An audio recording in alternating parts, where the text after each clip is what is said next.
got almost exactly the same intention as you guys on stage. I mean, just get it really energetic. Yeah, good luck to him. Yeah.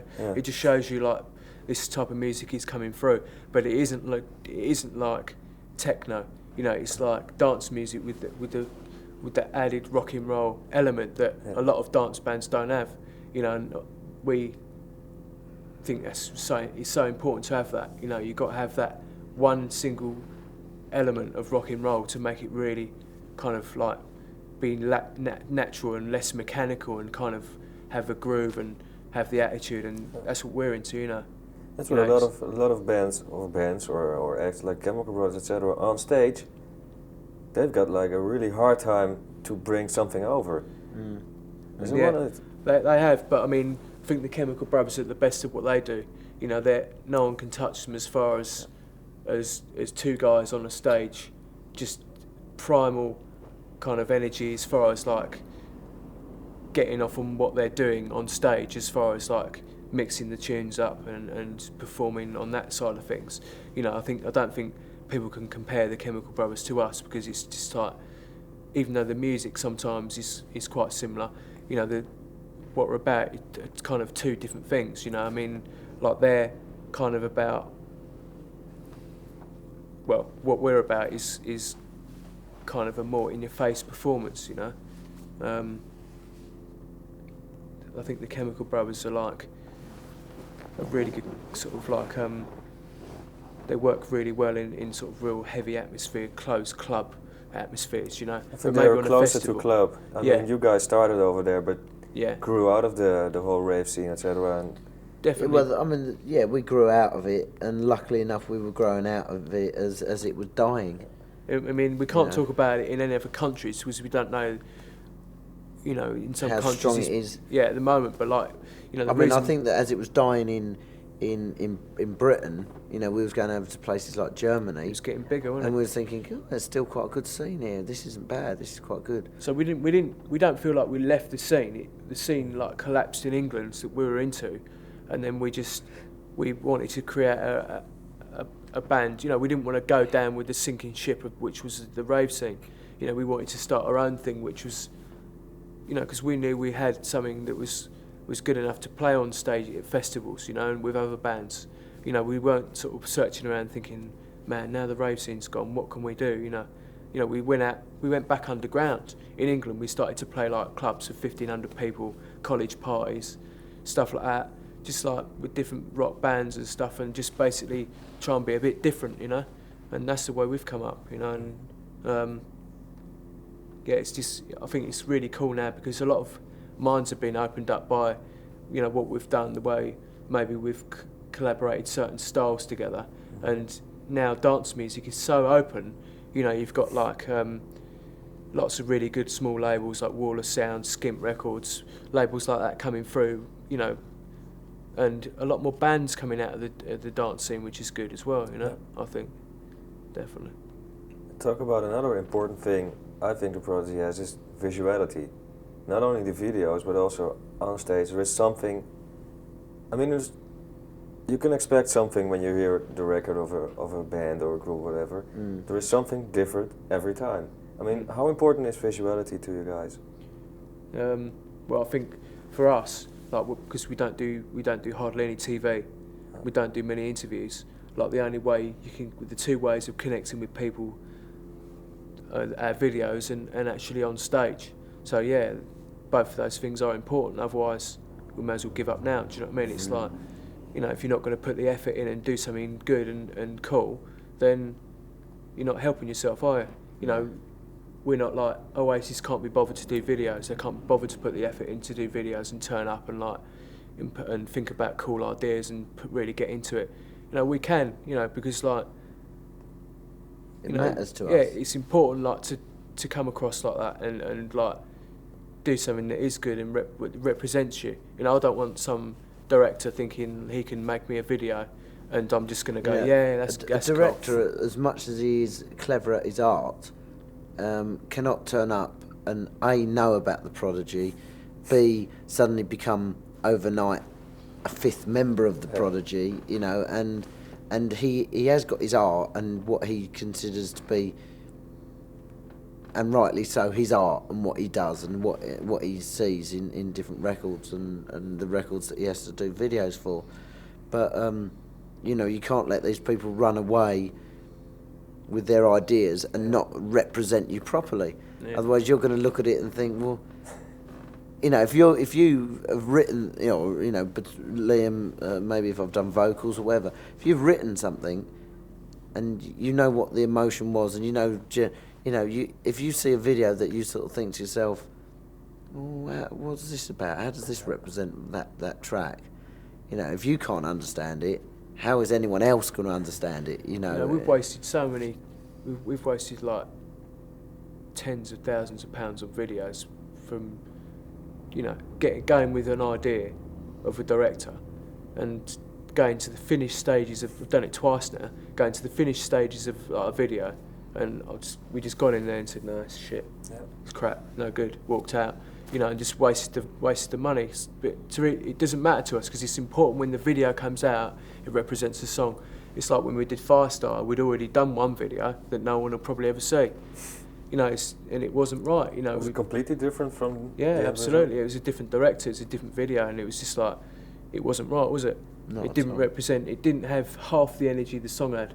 And then we pulled the Firestarter video that everyone's seen. We pulled that together in like 2 weeks. It shows you that. Well, it just didn't take a lot of planning, but it took a lot of like enthusiasm from all of us, and like, you know. It was a good video because we put the effort in the end. Do you know what I mean? Definitely. Talk about a good video and visuality. I mean, Smack My Bitch Up was like the first video in my life that caused a controversy, because like everyone's going, you're not gonna play that and during the daytime, etc. There's too many sex and violence in it.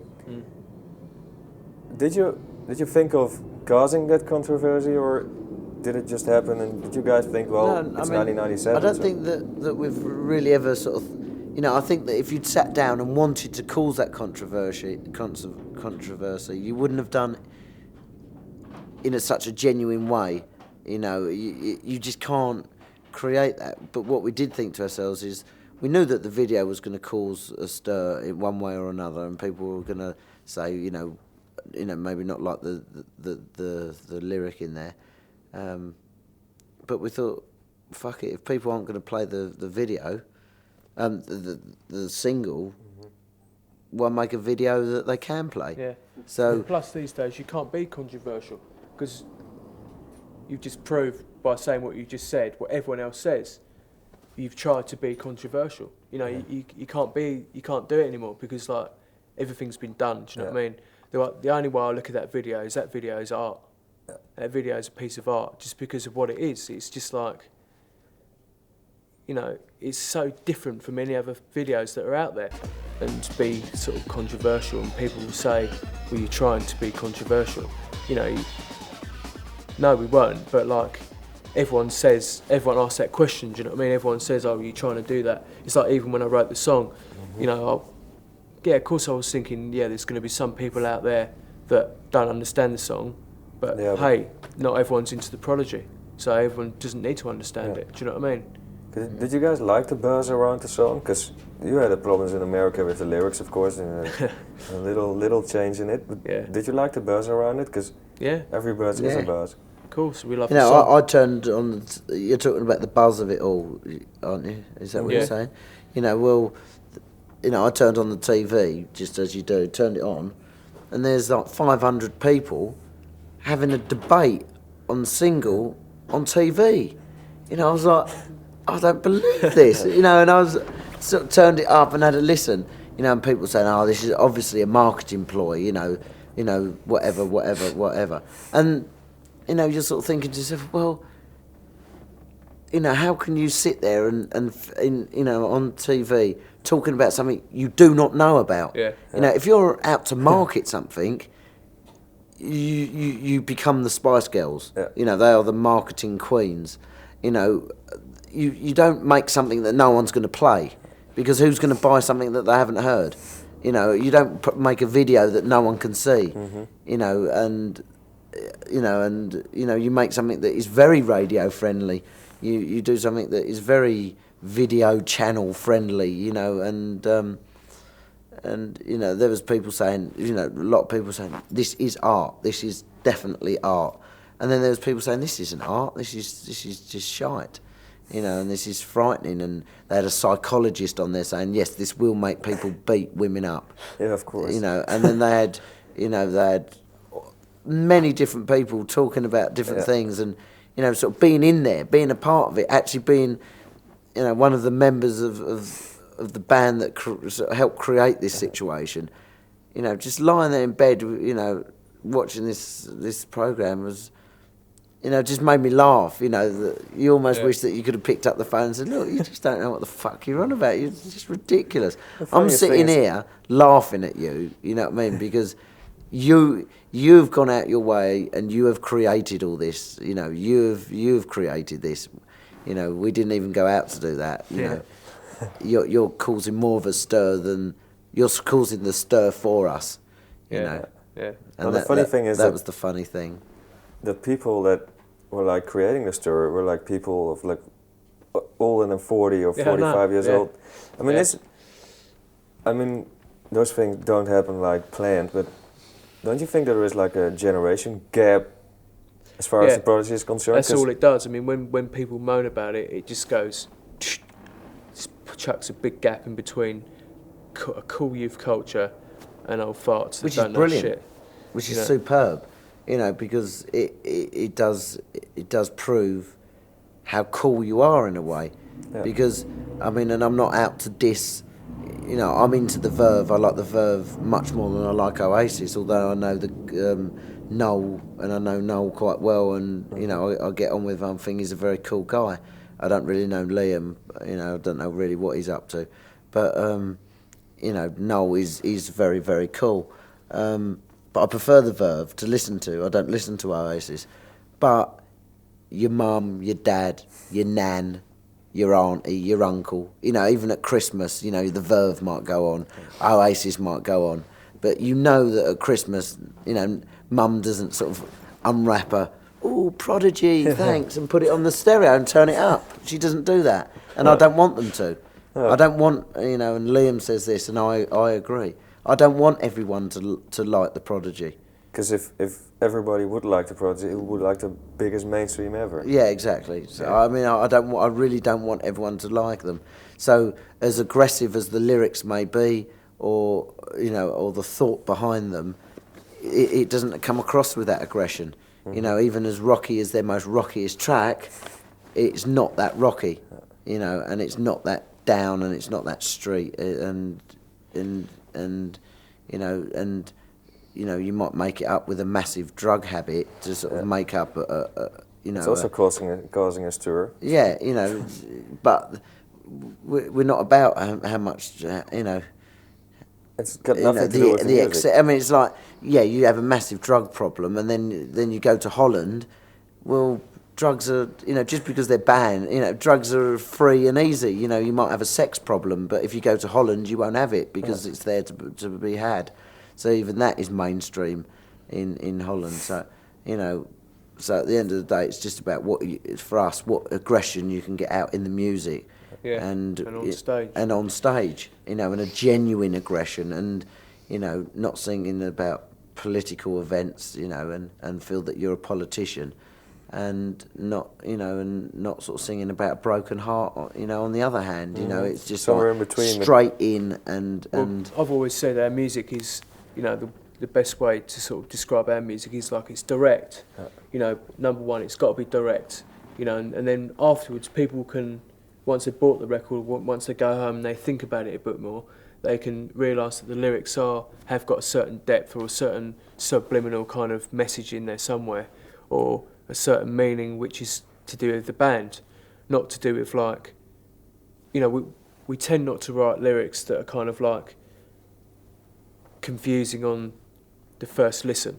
You know, like a lot of Radiohead's music and lyrics are kind of not simple, it's quite complicated. They're quite confusing. And then, and basically like, you know, I know we're two totally different bands, but I was just trying to sort of explain the way we do things. You know, we kind of come with a real direct, simple thing, which on the surface looks kind of dumb, but you know, I mean, a lot of our personality, which is probably pretty dumb anyway, goes into the music and like the lyrics anyway. Do you know what I mean? It's absolutely. Like, but I it's think that if you want to experiences with throw something at someone at 100 mile an hour, it can't be that confusing.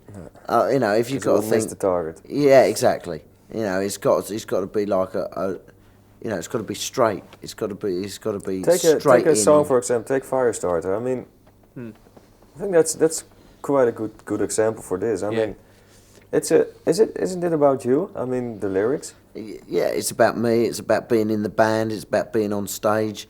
It's about some personal emotions that made me angry enough to say "fuck you," and that mean nothing to anyone else, but they do to me, and they sound right in the tune, and that's how it works. See, that's the difference between us and other bands. You know, it's like, You know, bands sit there and they destroy a lot of the mystique they create by explaining all their lyrics and like explaining, yeah, well, I wrote this when my mum was in hospital, you know, and that just, I think it ruins it for a lot of people. But for us, it's like, you know, we won't sit down and explain exactly what the lyrics mean. Sometimes they don't mean anything, like "smack my bitch up" doesn't mean shit, you know. But other tracks, you know, like Serial Thriller and Firestarter and Breathe, you know, they've got their own personal meanings to us, and the lyrics are actually sometimes quite deep, you know. And but you know, the main thing is when we play to the crowd, it's like direct. Do you know what I mean? It's got to be direct. Okay. You're from the hip hop scene originally. Do you keep up scores with like the new hip hop vibe? Because it's, at least in Holland it is. It's like growing enormously. I mean, in England, I don't know, the hip hop scene has kind of gone down a bit. I think I listen to a lot of stuff that comes out of the States, but hip hop isn't just about the music; it's about the whole culture as well, and that's what I'm into. You know, I'm into the whole thing.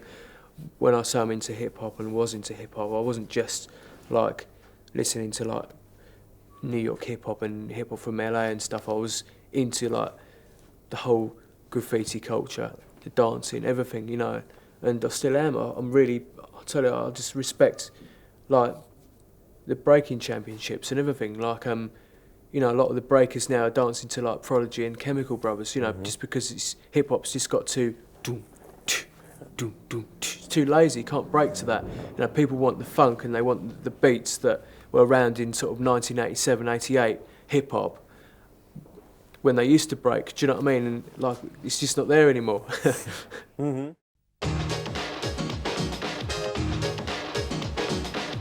This is the Music Factory.